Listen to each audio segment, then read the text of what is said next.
Usapang 2022 elections naman po tayo, ibang mayor ang nanguna sa isang survey ng mga presidential frontrunners na lumabas noong Biyernes. Si Davao City Mayor Sara Duterte Carpio ang madalas manguna sa mga survey na ito, pero ngayon nakaisa si Manila Mayor Isko Moreno. Si Mayor Isko ang number 1 sa survey ng RLR Research and Analysis Incorporated.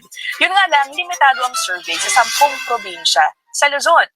Ito ang mga probinsyang kilala sa pagiging vote-rich, ibig sabihin maraming dalang boto. Sa survey na ginawa noong February 13 to 19, nanguna si Mayor Isko na may 27%.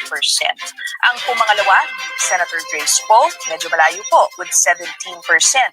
Sinundan naman ito ni na Mayor Sara at former Senator Bongbong Marcos na may 14 and 13%.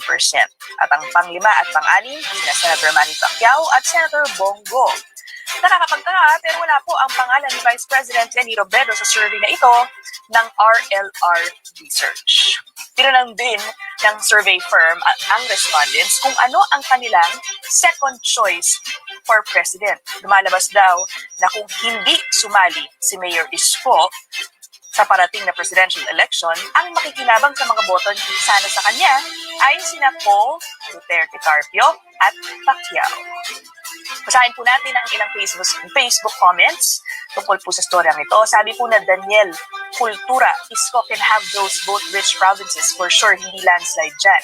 Sara will be beaten by a few margin, pero in Visayas and Mindanao, it will be a landslide.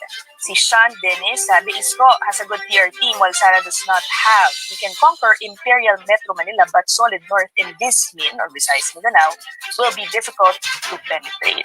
Renay Villegas sabi, Mr. Moreno and Ms. Duterte, please spare Filipinos, we deserve better. Rene Boy Heli o Geli Kame, hindi sinali si Lenny sa survey dahil panggulo lang. Yolando Garcia, subukan na ni Yorme Iskong tumakbo presidente para magkaalamanan na. Sabi po ni Samuel Pilotos, wala ng amor ang senator at congressman na sa mga mayor lang pala ang ikauusad ng ating bansa.